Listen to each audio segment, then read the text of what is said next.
Councillor Steve Blundell.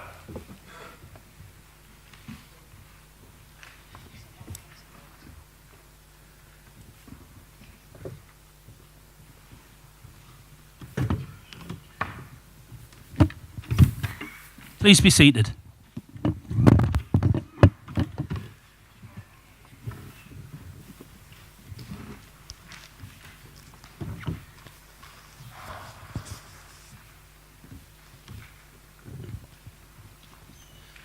Good evening, everybody. Welcome to tonight's meeting of Middlesbrough Council. First item on the agenda, apologies for absence. Do we have any?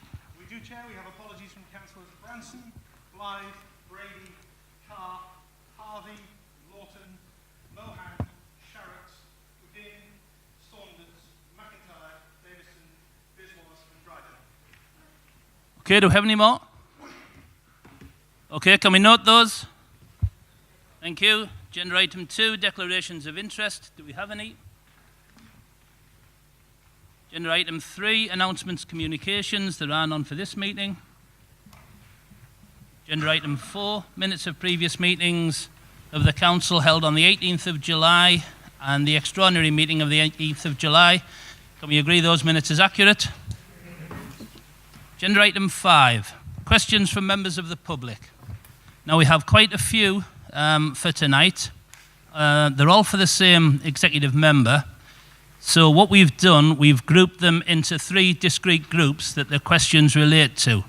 So I'll invite each individual member of the public to ask their question, and then I'll ask Councillor Lewis Young to respond when all the ones in a particular block have been asked. I hope that makes sense. So the first set of questions all relate to Dixon's Bank. So the first question is from Colin Gordon. Is Colin in the room? Okay, Colin, would you like to ask your question? Okay, thank you. Yes, given Middlesbrough Council has recent independent survey evidence that the traffic noise levels for many residents on Dixon's Bank exceed those that have, and I quote, significant adverse impact on health and quality of life, and under these circumstances, government policy is to avoid, minimise and mitigate these noise levels, and where possible improve health and quality of life. Why does Councillor Lewis Young and Middlesbrough Council consider it acceptable to impose on the same residents infrastructure and housing schemes that are totally against government policy as they increase noise levels, maximise traffic down Dixon's Bank, offer no mitigation and so further negatively impact on the health and quality of life of these residents? Okay, thank you very much, Mr. Gordon. The second question on Dixon's Bank is from Morgan McClintock. Okay, Mr. McClintock. Thank you. On the 10th of August 2018, Councillor Young was quoted in the Gazette as saying that the consultation about his proposals for Dixon's Bank, Stainton Way, had taken on board the views of the people consulted. In which specific ways has he amended the initial proposal to take on board the feedback from the consultation? And will all the Middlesbrough residents who submitted correspondence during the consultation receive a personal response to their suggestions and comments as promised? Thank you very much, Mr. McClintock. Third question on Dixon's Bank is Wade Tovey. Mr. Tovey. What alternatives, buses, trains, cycle routes, park and ride, were considered for the Markham Core, other than spending £1.7 million on what is a relatively short-term solution? Thank you very much, Mr. Tovey. And the final question on Dixon's Bank is Adrian Walker. Mr. Walker, are you here? Yeah.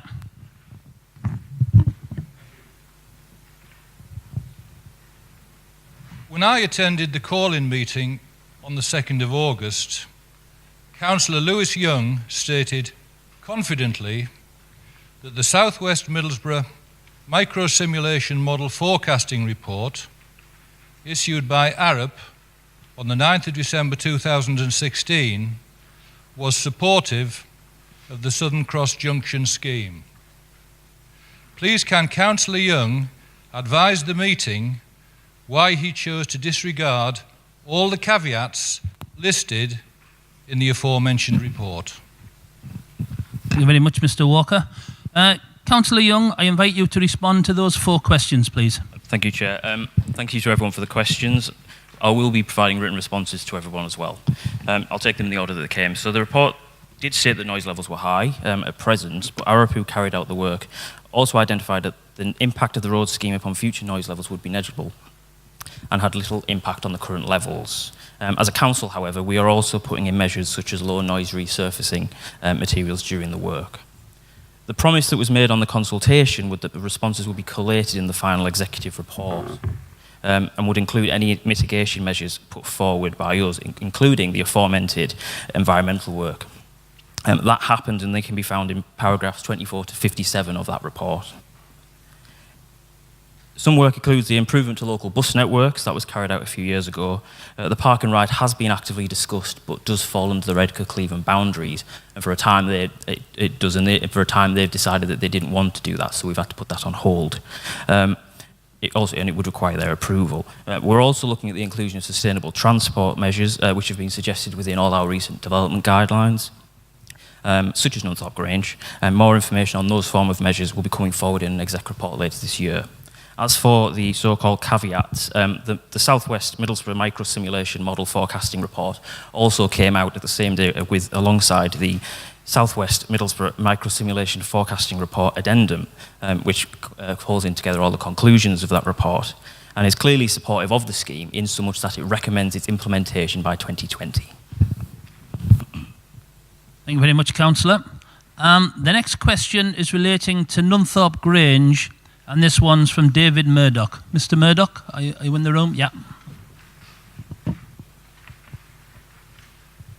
would like to ask Councillor Lewis Young how the plans for the future downgrade of the Nunthorpe bypass will affect the emergency services, bearing in mind the additional traffic generated by the new houses on the proposed Nunthorpe Grange site. At present, the bypass provides a quick and safer route than Gisborough Road. Thank you. Councillor? Thank you. Well, we have no plans to downgrade the Nunthorpe bypass as part of this development, and its status is to remain as it has for the last 50 years. Thank you, Councillor. The next set of questions relate to Mandale. The first question is from Morag Bailey, who's unable to be at the meeting tonight, so I will read her question out first. It is claimed consultation has taken place regarding the planning proposals for Mandale Meadows. Yet residents whose properties are adjacent to the Mandale Meadows were left completely unaware during consultation of the real devastating nature of the then so-called access, which we discovered by indirect means is in actual fact planned to be a spine/relief road. Why were those residents not kept appraised, please, and therefore denied the opportunity to raise concerns and/or object accordingly? The next question on the Mandale area is from Judith Maunder. Judith? Yeah. Thank you. I noted that the noise pollution survey for Mandale Meadows was conducted at a very quiet time of day. I would like to ask, are you intending to conduct a survey during term time in a time slot between 8 a.m. to 9 a.m. or 5 p.m. to 6 p.m? Thank you. Thank you. And the final question on Mandale is from Helen McGregor. Helen, yeah.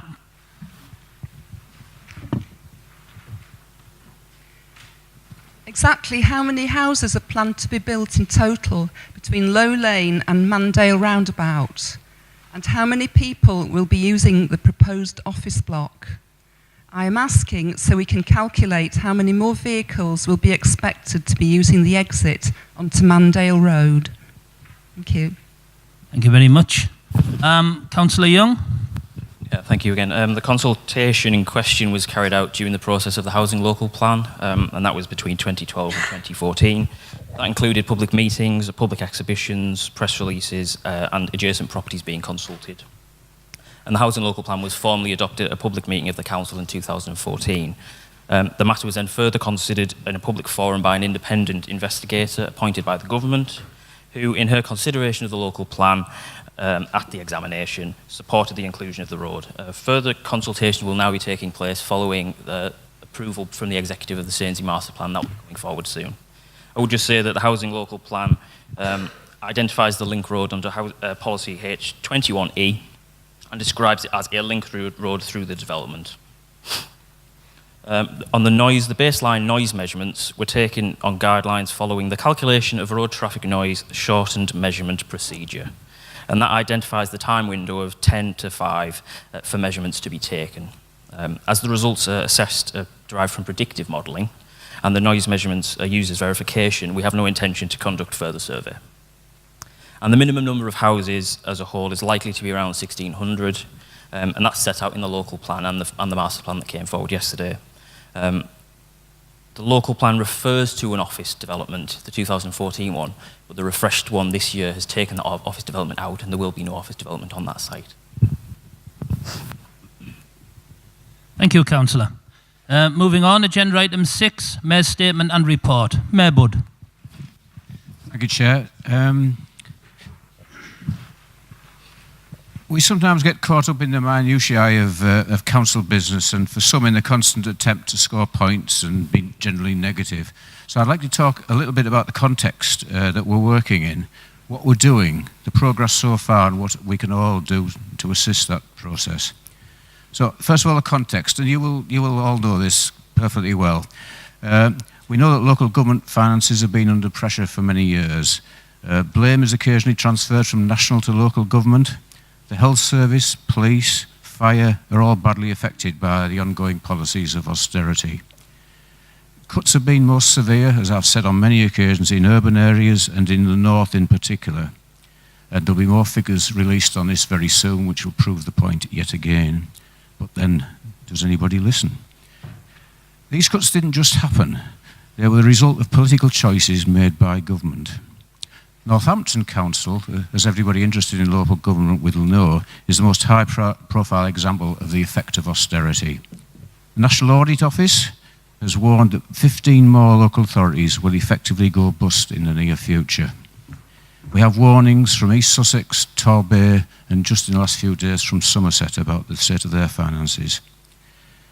Councils which did not increase council tax are most at risk. Our own Conservative group, which has been consistently wrong, has objected to council tax increases, but without putting forward any alternatives. Their own government assumes, as again I've said on many occasions, that council tax increases will be part of their assessment of our spending power. So this is Tory party policy that council tax should go up to create the spending power which government suggests. Some councils throughout this process seem quite content to withdraw services and go down to a statutory minimum. We will not do that in Middlesbrough. So what have we done about this so far? Again, you just need to look around to see some of the answers to that question. We could have just sat on our hands and looked at slow decline. We could just moan about the Tory government, and we will, but not as a principle. We could adopt a small town mentality advocated by some here as well. Incidentally, isn't it quite bizarre that the MP for South Middlesbrough suggests, and I quote, Middlesbrough Borough Labour have done our area down by suggesting our best days are behind us. He's completely out of touch with what is happening here. Perhaps he doesn't come here very often. We're concentrating on what we can do and not what we can't do. We're investing in Middlesbrough, in the town and its people, and in the people who work for us. Our investment strategy is working, but it's not just a document on a shelf. The latest physical example of this can be seen perhaps 100 yards away with the steel structures that are going up now to the east of Centre Square. Teesside Advanced Manufacturing Park is expanding. Plans for the rail station are well advanced. The town hall refurbishment has been very successful. The university continues to expand and improve. So the picture is a mixture of private and public expenditure, some on a very large scale and some relatively small but still of value to the overall picture. It's pleasing to note the progress, as I've moaned about it in the past, it's pleasing to note the progress in Albert Road made by Joe Mast. Albert North, which sounds like an old character in an old film, Albert North is as it's to be now known, helps stitch together city centre developments and will be very valuable. Employment continues as investment increases, and we keep a track of that every 3 months. The number of small businesses and startups is quite remarkable.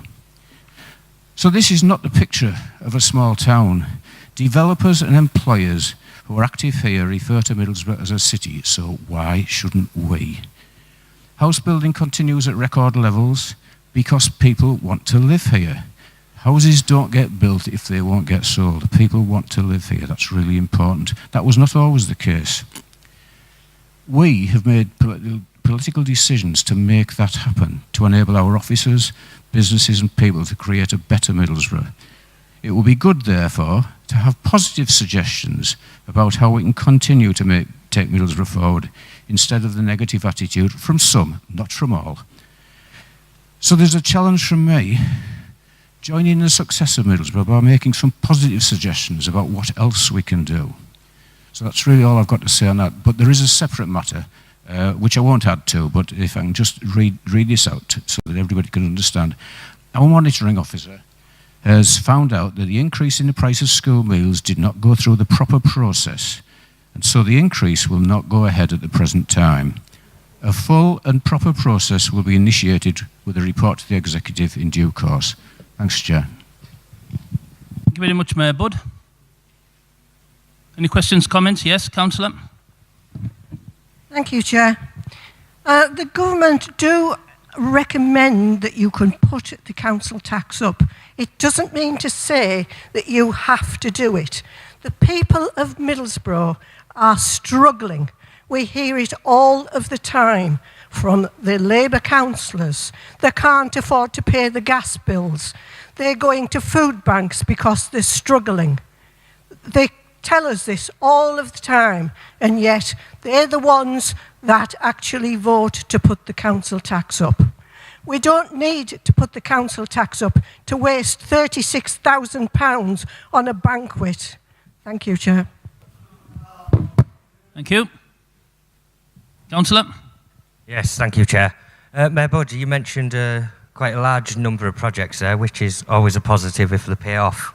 Could you answer the question, are any of these subject to audit, examination or review or investigation currently? Thanks.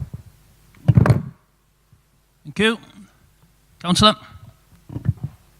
Yeah, Mayor Budd, could you clarify just how much money Middlesbrough Council is putting into Middlesbrough Rail Station? You mentioned it again about the investment, and I think you'll find that the combined authority is lumping up most of the funds for that. In addition, the Tees Advanced Manufacturing Park, again, much of the funding is coming from the combined authority. I'd just also like to know if next time, could you bring a different speech, please? Because we've heard this one about 4 or 5 now. Thank you. Councillor Walker, Councillor Nicky Walker. Thank you, Chair. I was interested to hear the Mayor mention the Southampton, and I just wonder if he'd agree with me that, as well as his very well-made point about Northampton applying the council tax freeze grant, which has put them in the financial position that they're in. Does he also believe that another factor is that the authority, perhaps more than any other in the country, which has followed to the letter conservative ideology regarding how they run their council in terms of putting out their services to private companies to run, with the result it just didn't work.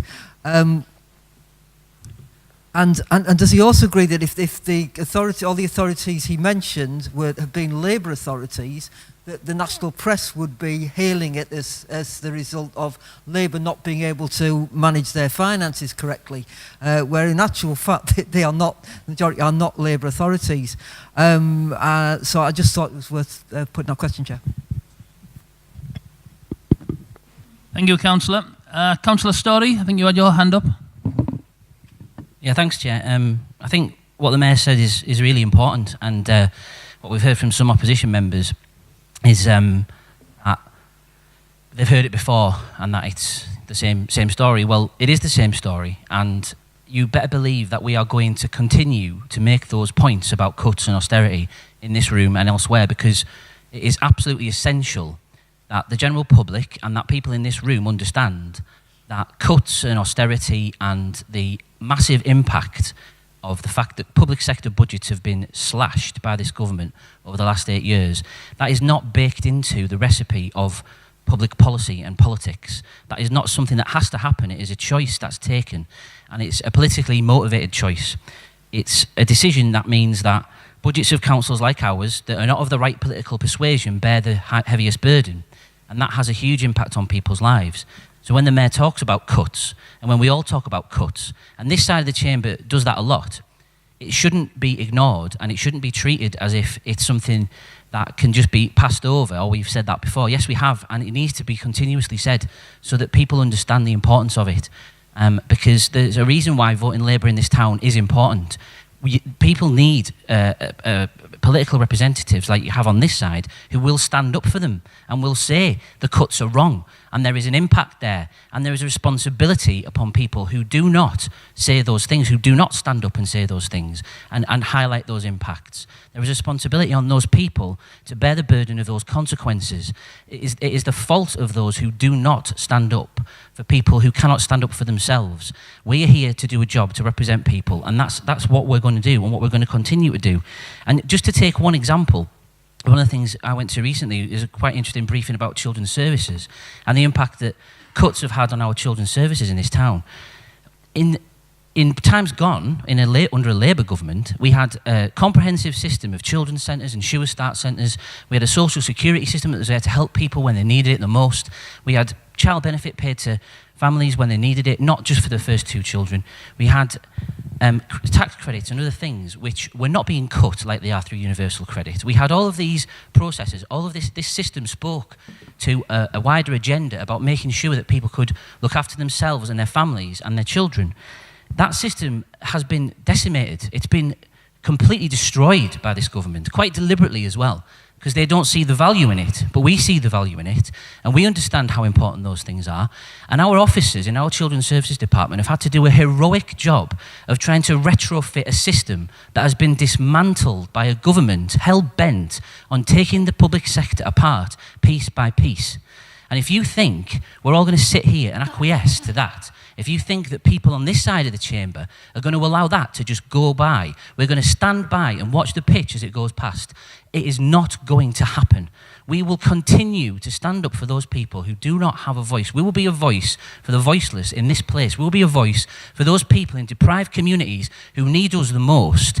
And if other people want to stand by, if other people want to let that go, that is entirely their fault and entirely their responsibility. And I make no apology for every single time I stand up in this place making the statement that people in this town need a Labour council and a Labour mayor, because the consequences of not having one are absolutely tremendous.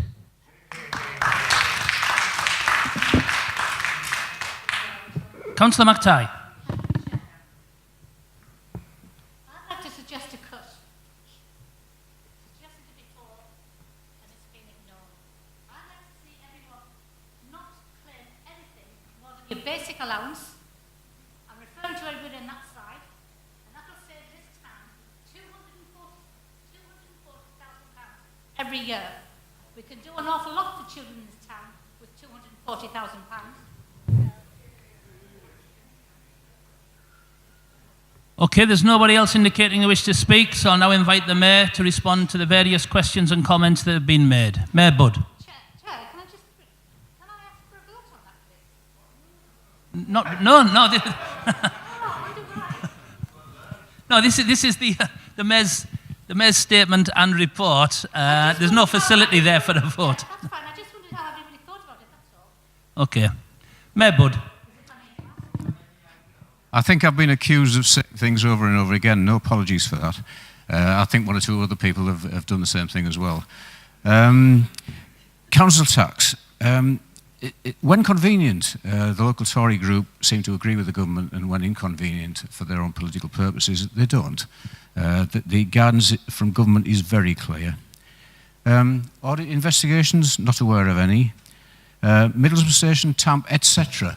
All of the areas that I talked about are all done with a cocktail of funding. There is very rarely anything that happens with just one lot of funding. So the town hall, simple example, would not have happened without Heritage Lottery funding as well as our own funding. Middlesbrough Station is funded by, or will be funded by, it's not confirmed yet, will be funded by Middlesbrough Council money, Network Rail, considerable amount of work and money. The rail franchises will put something in as well, and the Combined Authority. The Combined Authority is us. You know, let's not forget that. It's not a separate being that is somewhere out there. It's a way of getting funding, initially 250 miles away to somewhere closer. And the Combined Authority, 5 authorities, well, there's 6 authorities now, including the Combined Authority itself. So it's not a separate being, much as 1 or 2 people would like it to be so. Northampton, Tory flagship, absolutely agree, of course. And yes, I'm not going to apologise for selling the Middlesbrough story. That's what I'm here for. That's what most of us think that we're here for. So you'll hear it again. No apologies for that. We should all go out and sell this town. That's part of what we're here for. Things don't just happen. They happen because people have confidence in this place, that they know things will get done here, that they know they can make money here. Let's not get away from that. That's why they come here. They need to be confident in what happens here, how the council works, and how we all work. Some of us encourage that, others perhaps don't. Thank you, Mayor Budd. Agenda item 7, Deputy Mayor and Executive Member reports. We do have quite a lot of questions tonight, so I would ask elected members when they're asking their questions to keep them concise and to the point. And in a similar manner, I would request executive members in their response, again, keep their responses concise and to the point. We do only have 30 minutes to do this agenda item, and we do have around about 20 questions. So the first question, or what I will do, there are a number of occasions where more than one member wants to ask a question of an executive member on the same topic. When that arises, I will invite both members to ask their question, so the executive member only needs to respond once. Okay, so first question of the evening, it's for Councillor Charlie Rooney, and it's from Councillor Higgins, supporting the conversion of vacant property. Councillor Higgins. Thank you, Chair. Can I take the opportunity to commend the Council for the work they've done on conversions of vacant properties across the town. It's really good to see the Council helping to bring older and vacant properties back to use. St James's House, which faces onto Centre Square, looks superb, and we look forward to seeing people move in soon. Thank you. Thank you, Councillor. Councillor Rooney. Yeah, thank you for that. I think that the paragraph on supporting conversion says it all, really. Reed House, St James House, Vancouver House, Dundas House, Albert Road, and Cleveland Centre office accommodation, now a hotel. These are things that are actually happening, and we're hoping that more will happen in the future, and that's because of our will, our officers' will, and our political will, and our investment strategy, and indeed our designation of enterprise zones, which attracts business to the town, and obviously business attracts business, and success attracts success, and long may it continue. Thank you, Councillor. Next question, again for Councillor Rooney, is from Councillor Coop, going forward. Councillor Coop. Thanks, Chair. Thanks, Chair. I note in the going forward, we still seem to be having problems in this town with broadband. It might seem a minor thing, it might seem a major thing, but in going forward in this town, one of the things we need to do is improve the broadband status. The broadband status within a mile of this place, people struggle with 1 megabits per second, which in an industrial area is not a good idea. I just wondered if part of the going forward will be to force people like British Telecom to do a proper broadband for this town. Thank you. Thank you, Councillor. Councillor Rooney. Thanks for that. And the Mayor did say make positive suggestions, and that is a positive suggestion. I thank you for that. I think it's the government's job to force British Telecom to do things. I think we'd struggle to do that, but the new Albert North that the Mayor mentioned does promise fast broadband speeds, and I will ask that question and get the answer to you, what we're doing about getting fast broadband speed right throughout the town, because it is an ambition of ours as well. Thank you, Councillor. Final question for Councillor Rooney is from Councillor Story. Supporting the High Street City Centre business support. Councillor Story. Yeah, thanks, Chair. I just want to say it's good to see that the council's doing so much hard work in trying to keep our town centre going and regenerating the town centre areas of it that need that. There was some good news recently about House of Fraser, obviously. That's really good to see. And I know in the press that specifically House of Fraser praised the landlords in the areas where properties had been protected and where those buildings were not going to be closed. So obviously the council in this case is the landlord. So that's all. It's all good. It's good, positive stuff to see, and it's really pleasing to see the fact that the town is thriving as much as it is, as the Mayor says. So just congratulations to the department for that. Thank you, Councillor. Councillor Rooney. Well, thank you very much for that, and it is again due to our investment prospectus, and I think success breeds success, and we are trying to bring businesses into town. Indeed, part of the report mentions the town hall and that £8 million refurbishment.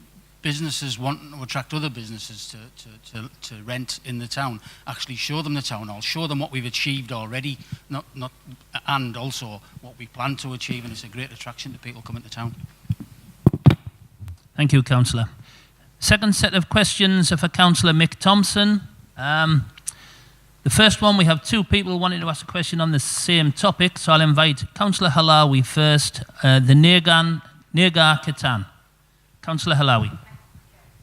In this town, we can have three major festivals from different culture and communities. We've had the Nirgar Katan, Eid in the Park, and of course the Mela in the recent months over the summer. These have been well attended, and they represent the chance we give for different cultures to come and show what they have in terms of their offerings, their practice, what they represent. And I think it's fantastic that the people of Middlesbrough support these festivals greatly, and that we enable them as a council to happen in the centre and heart of our town. Thank you. Thank you, Councillor. And Councillor Adendale also wants to ask a question on the same topic. Councillor Adendale. Thank you, Chair, other councillors. If you take into account the two MPs that are just short of 50 elected politicians in Middlesbrough, why then, when the Sikh community choose to bring a wonderful event to our town, is only me who joins with them and thanks them for giving us the honour of picking Middlesbrough as their venue? Chris and John Hobson were away on holiday. Simon Clark told me he didn't know about the event but would come next year, and Andy MacDonald submitted an apology. He was at a family wedding. Where are the rest of you? I think it's an insult to the Sikh community to be treated in such a manner. Have you got a problem with this religion?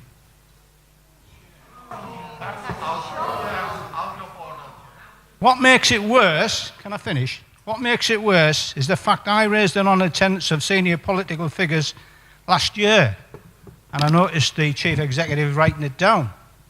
Didn't make any difference, did it?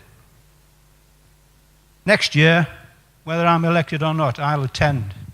Please, can some of you show some respect for this people and turn up and speak for the town? Thank you. Thank you, Councillor. Councillor Thompson. Thank you, Chair. I'm quite frankly appalled by the suggestion that's just been made. Well, I'm not going to do that because I don't think it'll be forthcoming, but I apologise to those people who certainly enjoyed the day, and Councillor Lowy has mentioned that. It's a very colourful event, very important event in the calendar of the town. I mean, there are a lot of other events there. I can't guarantee personally to be at all of them. I was certainly at Eid in the Park. I was certainly at the Mela. You haven't mentioned those as being things that people should be attending. I don't know why you might have done that.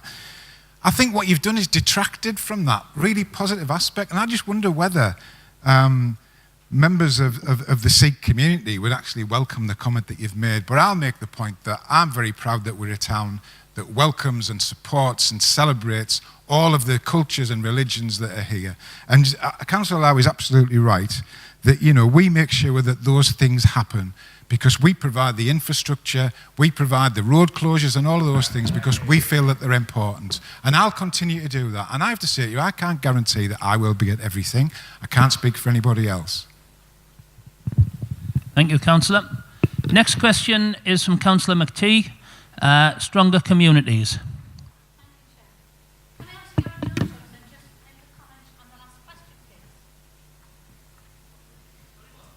No, you want to ask a question on stronger communities. As I've said, we've got 19 questions to ask tonight. I'll be very brief. No, come on, stick to the point, please, Councillor.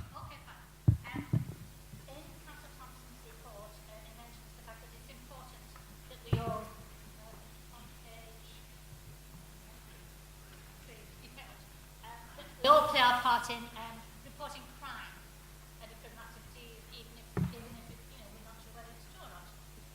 I'd like some clarification on this and to remind you how very important it is, because an independent male councillor who's not here tonight held a meeting in a St. Chad's Church in Eastbourne Road recently, and the subject was brought up, and he insisted to the residents that you do not report things to the police. You report them to councillors. Now, I've had an email from the police and said, no, that's not correct. You report everything direct to the police. So I'd like some sort of clarification on that. He's not here tonight, otherwise I would have, whatever. Thank you. Thank you, Councillor. Councillor Thompson, can you answer that? Chair, I can't comment on the meeting because I wasn't there, but Councillor McTighe is absolutely right, Chair, that crimes are reported through the police. And there's a very good reason for that. And some of us feel that perhaps the police don't respond immediately to things. That's another issue. The important thing is that that call is recorded, as Councillor McTighe will, I'm sure, know, and that's mapped out, and heat maps are created so that forces can be deployed in areas where they're needed. So I echo the point that Councillor McTighe makes, and I would, if anybody has been taken in by the suggestion that you should report crime to a councillor, and I know that people are sensible enough, I would hope, not to do that, to report crimes to the police. Thank you very much, Councillor. Next question is for Councillor Jeanette Walker, Hemlington Ward. Councillor Walker? Yes, Councillor Walker. Thank you, Chair. Yes, it's page 8 of Councillor Thompson's report regarding the Hemlington Ward. We had Hemlington Together Week, which was organised by a group of which the us councillors are actually involved as well, with the police and the housing and other agencies such as the youth. We've got the youth detached workers as well, and lots of people working together to try and address issues and problems in the area. And we chose, well, we actually look at certain hotspot areas, which I think is brilliant. So we tried to get something going in those particular areas. And the Hemlington Together Week was quite a success, actually. And I'm quite happy to see the actual first paragraph of your report says that there's actually a young person who's actually being taken to court, which is a great success. And we'll be able to relay that back to our residents too. Because sometimes, obviously, they need to know that things are working. And I think that's most important. But I think it's really important to show that working together with groups, as my colleague and Nicky Walker do, we work with the many groups in the area, and we work with them to gain ground in different areas regarding antisocial behaviour, CCTV, all sorts of things, and also celebrationary events as well. So we really work hard, and to see this coming to fruition, if only by one case, I think shows that we're really doing something right. And I think also the residents will appreciate that as well. So I hope it continues. And also, it's a good idea for other areas too. Thank you. Thank you, Councillor. Councillor Thompson.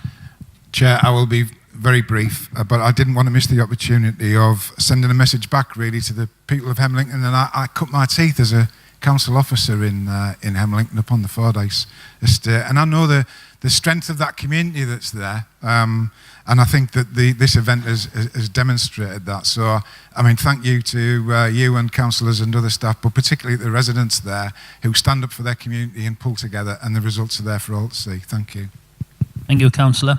Final question for Councillor Thompson is from Councillor Halawi, NEMP business plan. Councillor Halawi? No? Okay. Take that one out. Moving on, next set of questions for Councillor Young. We have 2 questions on the same topic. So, as in before, I'll invite the 2 councillors to ask their questions first. First one is Councillor Jacob Young on housing. Thank you, Chair. Could Councillor Lewis Young clarify what percentage of housing developments in Middlesbrough have been built on brownfield land since the last local elections in 2015? And further to that, could he provide information on where the 2,150 homes mentioned in his report are located? Figures from the Tees Valley Land Commission show that there is enough suitable brownfield land in Middlesbrough for 3,100 homes. We must prioritise this over destroying our green spaces, and I'm happy to take my response in an email. Thank you. Thank you very much, Councillor. Second question on the same topic is Councillor Rathmell. Councillor Rathmell. Thank you, Chair. Councillor Young, in your report it references Stainsby Grange and the community consultation. I was just wondering if that's something you're going to extend the courtesy of to other wards. For example, Nunthorpe, when the council officers take the most holidays and councillors close down, we were assigned a 4-week period for consultation on the Nunthorpe Grange. Are members of the public not expected to take holidays as well during school holidays? So would it be extended across all wards? Thanks. Thank you, Councillor. Councillor Lewis Young, would you like to respond to those 2 questions? Yeah, thank you, Chair. From Councillor Jacob Young, I can provide the figures and I can provide the list as well. I would say it's actually 2,510. I got that figure when I wrote it. But it is a struggle to unlock brownfield land, however, and that's why we are looking at things like housing delivery. So it isn't just a case of brownfield land, we have to build on it. It's about having access and being able to unlock that land. As for the consultation, the 4-week consultation is an appropriate length of time, and I don't think the idea that everyone goes on holiday for the entire 4 weeks is true. That consultation has actually came back and it has finished. Thank you, Councillor. Next question for Councillor Young is from Councillor McGee, and it's on Grove Hill. Councillor McGee. If I could just make a comment, thank you, Chair, around the issue of brownfield sites, just to, I think, congratulate the work that is going ahead, and it would be interesting to see closer data on that, because it's so crucial in terms of regenerating the town. And I think the example that we saw of the building taking place in the Grove Hill area is really pleasing to see, and to see the difference that that will make not only to that entire place in Middlesbrough, but also to a sense of renewal, regeneration and reinvigoration for that area of the town. Thank you. Thank you, Councillor. Councillor Young. Yeah, thank you, Chair. I think it is great news that we're finally getting progress on Grove Hill on that area, and it's great to see that those houses are springing up already. Like I said, it is sometimes a struggle to unlock brownfield sites. A lot of the brownfield sites are often conversions as well, so it's not just in case of building new houses. I also think, but like I said to Councillor Jacob Young, it's about what we need to do now, which is about setting up our housing delivery vehicle, unlocking those brownfield sites that we have under our ownership, but also speaking to those owners of private owners of other bits of brownfield site about unlocking those sites as well and working with them. Thank you. Next question is for Councillor Brunton Dobson from Councillor Halawi, Middlesbrough Promise. Councillor Halawi. Thank you. Yes, this Middlesbrough Promise is a project in Middlesbrough schools with the aim of improving the life chances of young people, and it's got the interesting dimension of including the voice of young people. I just wonder if you could say a bit more about this really interesting, positive innovation. Thank you. Thank you for the question. Middlesbrough Promise seeks to improve the lives of children and young people in Middlesbrough, particularly where they are happy, healthy, ready to learn and aspirational. The Promise brings together stakeholders, children and young people, school staff, external organisations, the council, councillors, everybody in Middlesbrough, parents, governors, anybody you can imagine. We want Middlesbrough to be a place to bring our young children up. We want to, one of the aspects of the Promise is to encourage reading. We're already a reading town, and our recent summer challenge, we had 600 young people who, which is an increase on last year, and that's a tremendous amount, but we can do better. What we need to do is to be role models. I always carry a book around with me. If I've got 10 minutes, I'll dip into a book. We can all do that. Show everybody that reading is something that's it's good for imagination. It's good to encourage learning. we can travel to lands that we can't visit. We need to express that to our children and encourage them that reading is a good thing. Thank you. Thank you, Councillor. Next set of questions are for Councillor Denise Rooney. And again, we've got 2 questions on the same topic: bereavement services through capital works at Teesside Crematorium. First question is from Councillor Jeanette Walker.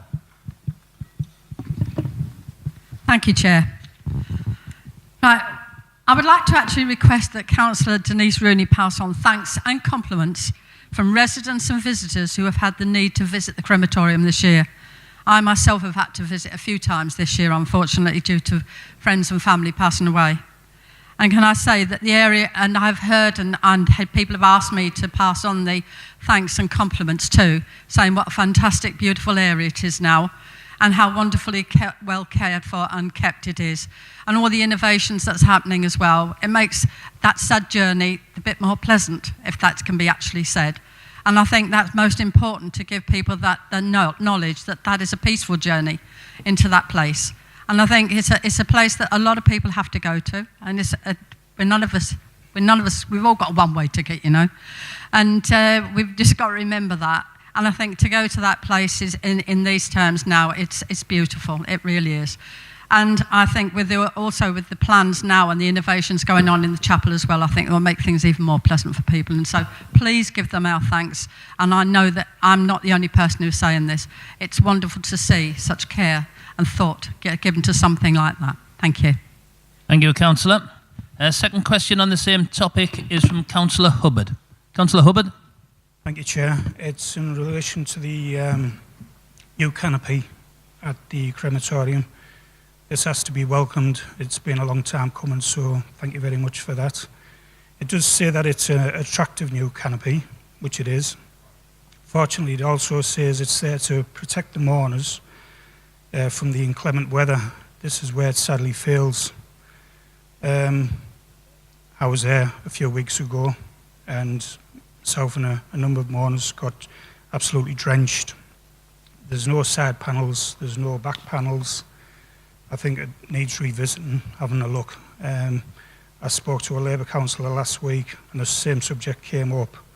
And I was astonished to find out that, well, they told me the project cost £40,000 to install. So could Councillor Rooney tell me who had the final say in the design? Was it £40,000 for the cost? And was the work put out for a tender bid? Thank you, Chair. Thank you, Councillor. Councillor Rooney. Thank you, Chair. First of all, to reply to Councillor Walker, thank you very much for all of those comments. They're very welcome. Our teams have worked hard. If anybody can remember, this was about over a year ago. There was a scrutiny report brought, and when we looked at bereavement services, which included Councillor Saunders from the Meeker team, and at that point we recognised that we needed to invest particularly in the crematorium, to make it the best place we could for people who were going to visit there. And since then, a lot of work has gone into the place, and we were very pleased with how it looks. In particular, further on in my report, it refers to the Baby Memorial Garden, which was recently opened. Again, a very sad thing, but very welcome for the parents who've suffered bereavement of their children. On the points that Councillor Hubbard raised, I've got some headline figures for you, Councillor Hubbard, but I will kind of follow this up with a more formal response for you. I mean, thank you for the comments on the canopy. It's this kind of feedback that we need to make sure that the things are working as they should be, so I will take that back to the officers. In terms of the capital costs, first of all, it was a tender process, and the lead contractor that was selected was Property Services, so it did actually go in-house, which meant that we kept some work for our own people, but yes, it was an open tender service, and I will get that confirmed properly for you. The capital projects costed approximately £475,000. That was approved, but that included the installation of the canopies at St Bede's and St Hilda's, to carry out essential structural repairs to the Chapel of Remembrance, which leaked badly for several years and did affect the internal conditions of the property. Refurbishment of St Hilda's Chapel to create a modern, airy and bright environment to complement rather than detract. And then the recent refurbishment of St Bede's Chapel. So that 4,000 actually was spread across a number of projects. In terms of the Chapel of Remembrance, it's almost ready, and we hope to have a confirmed date within the next few days. So if I'm privy to that information, I will pass that on to you as well. Thank you. Thank you, Councillor. Final question for Councillor Denise Rooney is from Councillor Story, Newham Grange Leisure Farm. Councillor Story. Thanks, Chair. Having 3 small children, I spend a lot of time going to the farm. And one of the reasons I like living in Middlesbrough, I love living in Middlesbrough, is that you don't have to go very far for fantastic facilities for kids and stuff to do at weekends. And one of the best things in the town has always been Colby Leisure Farm. We've hired it for kids' parties, for kids' birthday parties, and friends of ours have booked it for their children's birthday parties, and it's always been a brilliant place to go. But now that it's been refurbished and the work's been taking place there to improve the farm, it's if anything, it's even better. It's absolutely phenomenal, the change. And friends of ours who've been, and our family as well, we'd just like to praise everyone for the work that's happened there and the massive improvement that's taken place, and how this is just yet another example of how this council is investing in the things that matter to the people of Middlesbrough, making sure that we put money into the things that encourage people to stay here and live in this town. And I'd just like to congratulate everyone, and if you've got any further information as to how that development is progressing or anything to do with how well it's working out, that would be good to hear. Thanks very much. Thank you, Councillor. Councillor Rooney. Thank you. Yes, Newham Grange Farm, I think it's been a really exciting project. We've got some fantastic project workers down there with some really, really great ideas. Yes, I visited it myself with my grandchildren. We had a fabulous day down there. One of the great things about Newham Grange Farm is it feels very, very safe. Your children can just run around and have a great time. In terms of some feedback, and this will kind of come forward as things progress. In the 5 months since April that we've been operating, we have seen our income increase by over 13,000 on the total of last year. So that's how much it's coming up. The statistics are incredible. We've seen a huge increase in the people that are coming through. We took over the weekend that we've recently just had, the 1st and 2nd of September, when there was an Alice in Wonderland event.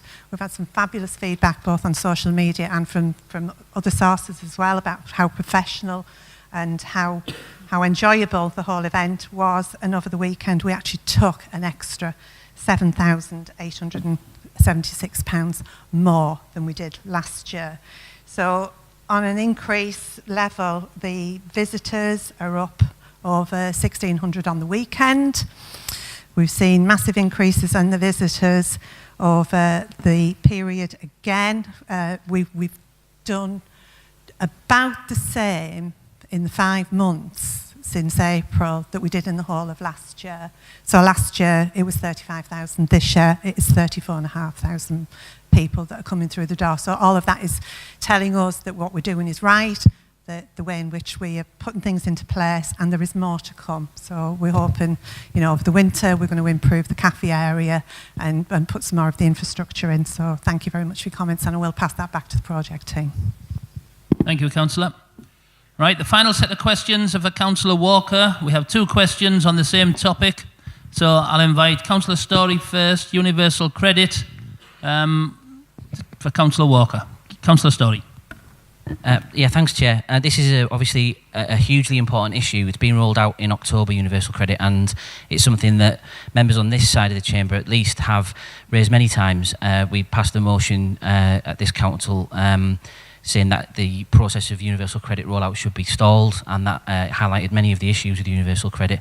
I won't go back through all of that, obviously, but I think the important thing to stress is the practicalities of this and how it affects Middlesbrough and what the issues potentially could be for the people of the town. I mean, the major point is that it shouldn't be forgotten that this is essentially, it is a means of reducing people's entitlements. It's a means of reducing the amount of social security that people can have. And that's a political choice that's been made. But the practicalities of it, some of the concerns that I have, one is that all claimants need to have a bank account, and not a lot of people who claim universal credit will have a bank account, and setting one up is complicated. A lot of people find that a difficult process, something that they're not used to. And having spoken to DWP representatives at a recent briefing, and I would recommend all councillors in the chamber, if you didn't attend the previous briefing, I think everyone in this chamber should be attending those briefings where possible, because this is so important to every ward in the town. And at that briefing, DWP didn't have statistics for how many people they would have to assist with getting bank accounts, which was concerning. If people have to have email addresses in order for correspondence to be sent to people, it won't be done in paper form, which means that people have to set up an email address, which involves having access to the internet, access to computers, again in very deprived areas particularly, but also elsewhere, and with elderly people in some cases, people won't have access to that, and that is a worry. I would also be concerned that universal credit is paid monthly, which is not usual in terms of social security payments. That is a huge change for people to have to budget, and the level of support that needs to be provided to people in order for them to make that switch from weekly to monthly payments is massive.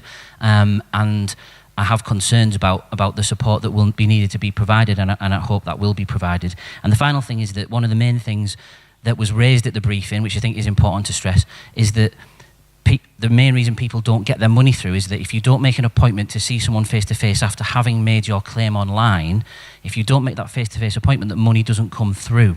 And many people don't realise that they have to do that, and they realise too late, and then they end up in arrears, and they end up not being able to pay their housing costs and other things, and it leaves people ending up in serious poverty. So that is a real concern for me, and I would hope that communication will be better between DWP and claimants to make sure that people know they have to make that contact face-to-face after they've made their online claim. The very final thing I will say is that it is really important to stress the council are doing a lot of work on this. Middlesbrough Council have put a lot of procedures in place, along with DWP, to do as much as we can to make sure people have the support and have the assistance to make sure universal credit has the least detrimental impact as possible on people in Middlesbrough.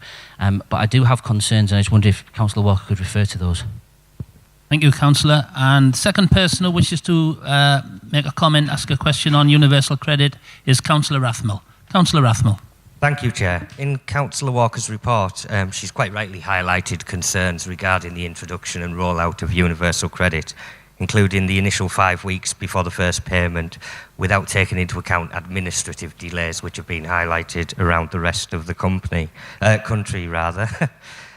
It's also going to lead to further hardship for those already on low income, further debt, people going hungry, people having to use food banks, as has happened in other parts of the country, and taking on board the comments that have been made by my Labour colleagues who want to see things positively happen in the town, and the Mayor who just wants to hear positive initiatives.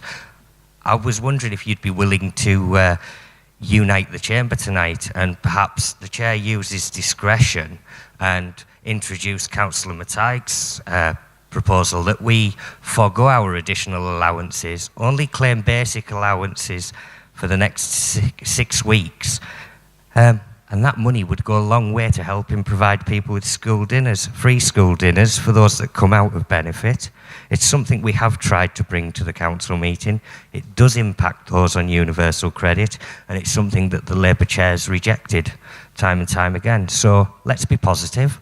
Let's just claim our basic allowances. We've had our fancy banquet, or rather my Labour colleagues have, and let's put that money aside to benefit the children of this town and help in our own way as members, not as a council, as members. That can be our little contribution.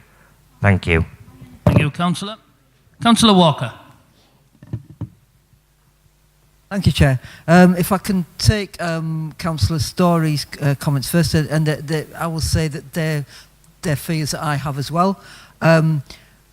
However, I do believe in Middlesbrough that we're doing our best, as he highlighted, to address these. Regarding bank accounts, one of the Mayor's election pledges was the introduction of Community Bank. That should be in place by the end of the year. The complexity of the process, yes, it is. It is very complex. I think all benefit claims, as somebody actually does quite a bit of benefit advice among my own community, all of them are complex. This one is also complex, but that's why the help will be there for those who need it. So whether it is just to get somebody access to a computer or whether it's actually taken through the process, that help is being offered. I've asked officers that I have a regular update even after this has come in to find out what problems are emerging. So yes, we've got quite a lot of things in place, but we want to make sure that if we need to do more, we do more within the resources that we've got.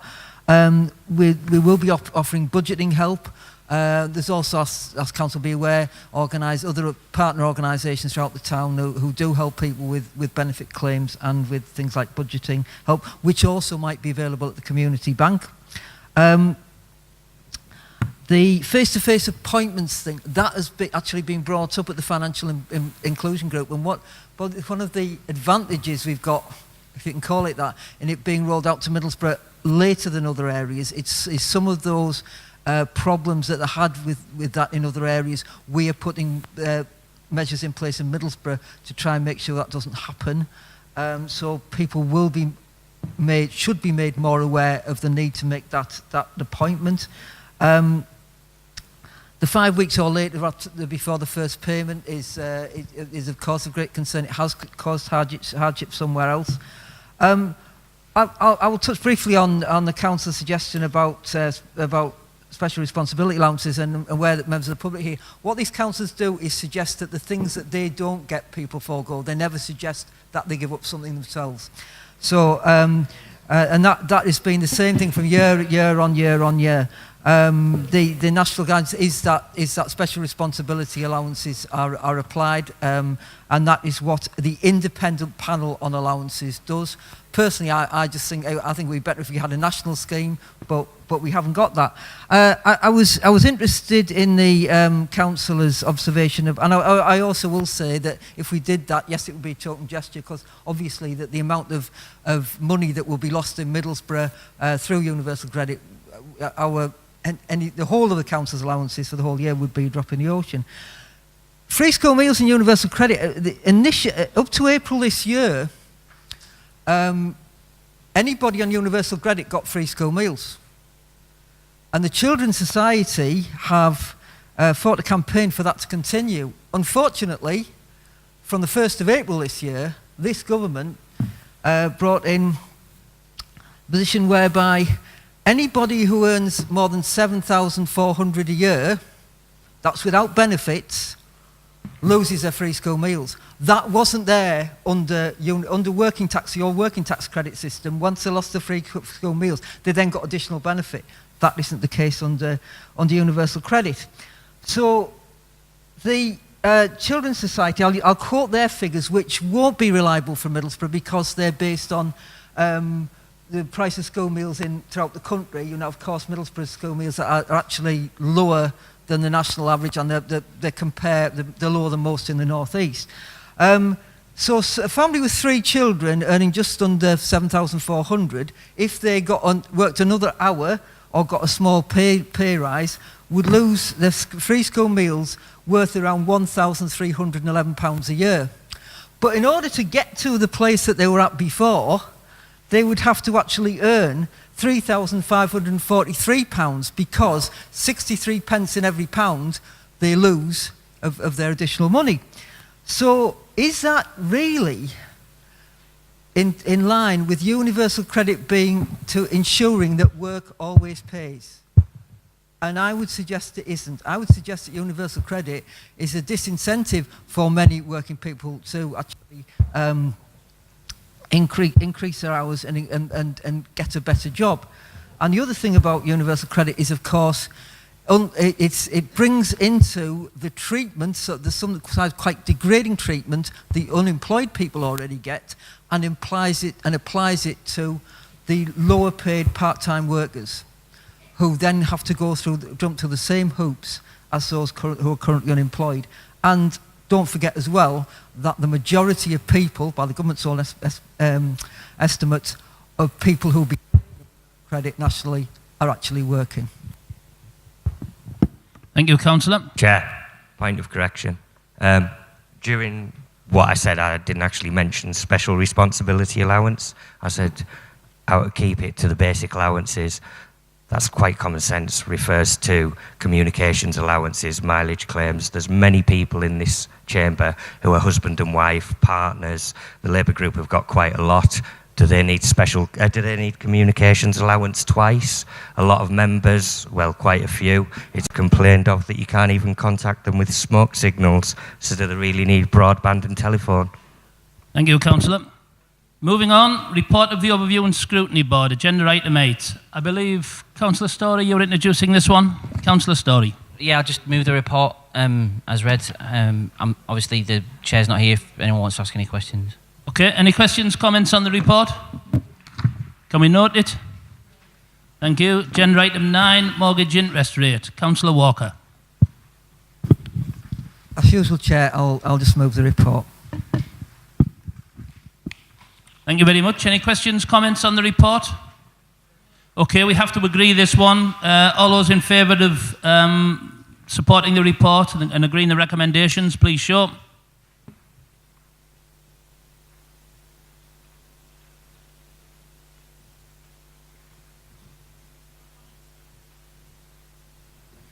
Okay, all those against? Okay, that vote's carried. Agenda item 10, urgent items. There are none. Agenda item 11, members' question time. There are none. Agenda item 12, notice of motion.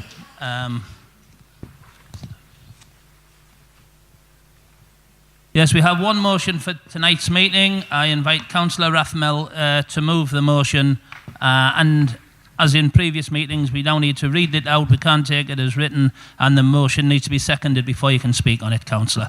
So, Councillor Rathmell. Thank you, Chair. The motion I'm moving is taking on the theme of positivity.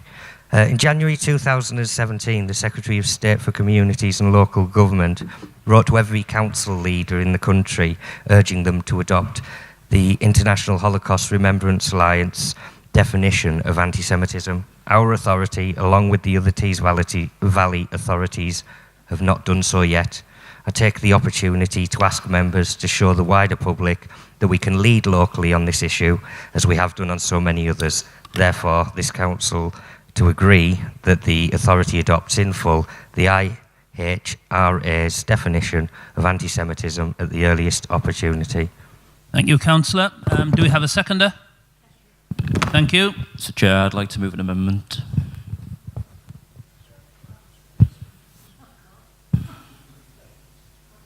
Okay, we have an amendment. Do we have a seconder for that amendment?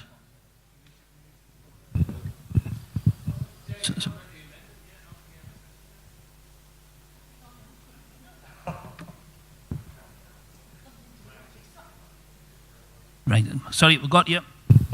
Councillor Young, would you like to read your amendment out? Yeah, we've proposed that the amendment would just read, this council adopts in full, and including all the examples, the International Holocaust Remembrance Alliance's definition of anti-Semitism.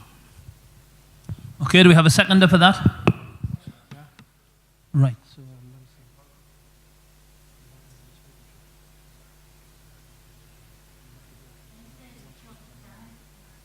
Okay, right, nobody speaks on the amendments. We now take a vote to see if the amendment is passed.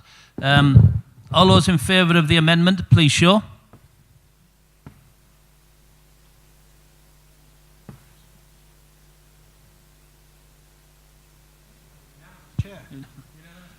Okay, I won't bother asking for anybody against then.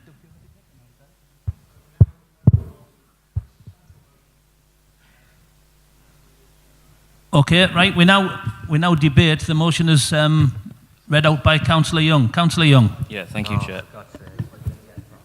The amendment...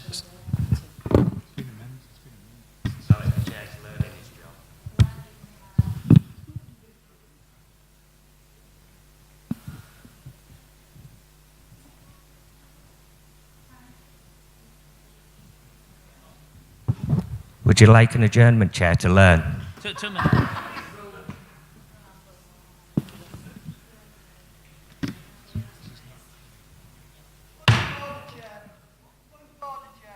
Yeah.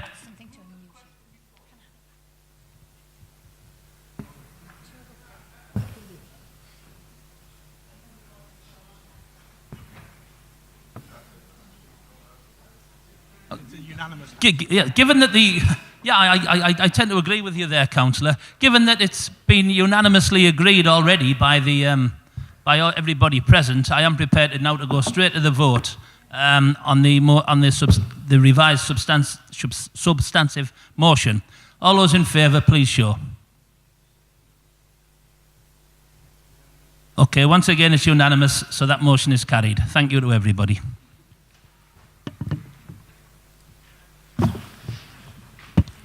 Agenda item 13, notice of urgent motion. We don't have one. Agenda item 14, appointment to council committees 2018 and reconstitution of corporate parenting board as a formal committee. Mr. Roberts.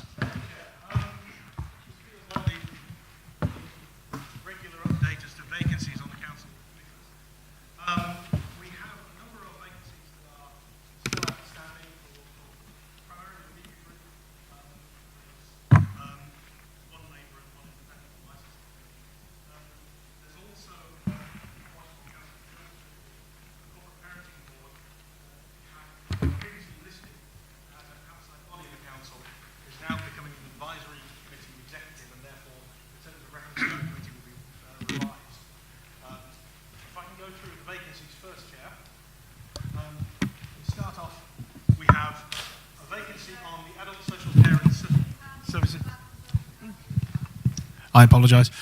We have a vacancy on the Adult Social Care and Services Scrutiny Panel. That is initially reserved to the MICA group. So if there's a nomination from MICA, then that would be automatically put forwards. So. Okay, does anybody on MICA wish to take up this position? Can't, unfortunately. Don't get the papers till a week after they're issued.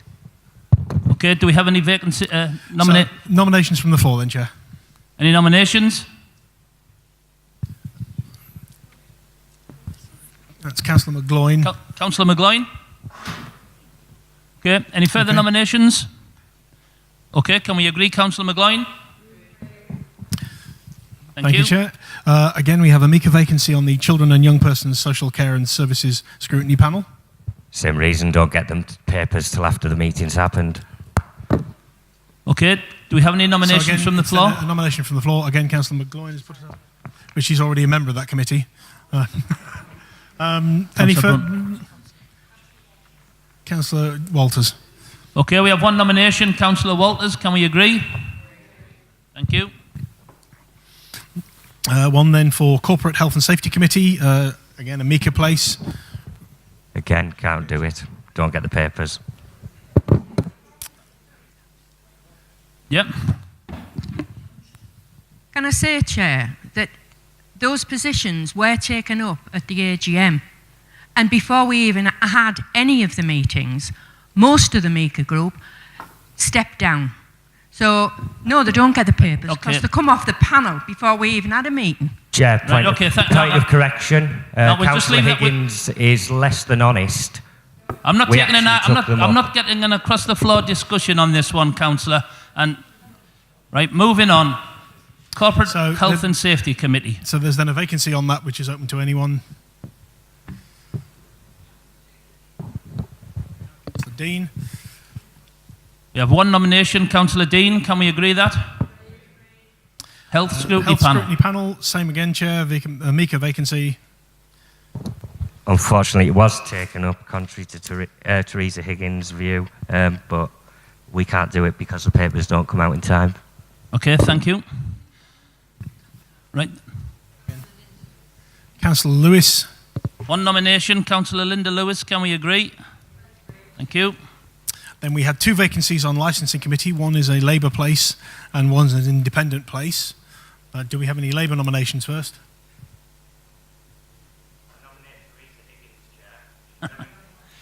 I think I think you'll find Councillor Higgins is already on the committee. Right. We'll hold that place, that Labour place over.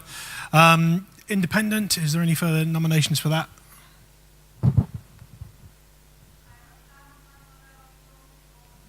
No, can't cross that. Okay, again, we'll just hold those places over then, Chair. Okay, thank you. And 1 vacancy on planning committee. Again, Mika place. I'll put myself forward, Chair. Yep, thank you. Excellent, thank you very much. That's an automatic allocation, Chair. Yep. Oh, unfortunately, Councillor, you serve on licensing committee, so you can't serve on planning. Point, thank you. Okay, so we're back to any Okay, I think we've got nomination over there. Councillor Rostron. Okay, we had 1 nomination. Councillor Rostron, can we agree? Okay, thank you. Thank you, Chair. And subject to that, can we, members, note and agree the change in the status of the Corporate Parenting Board?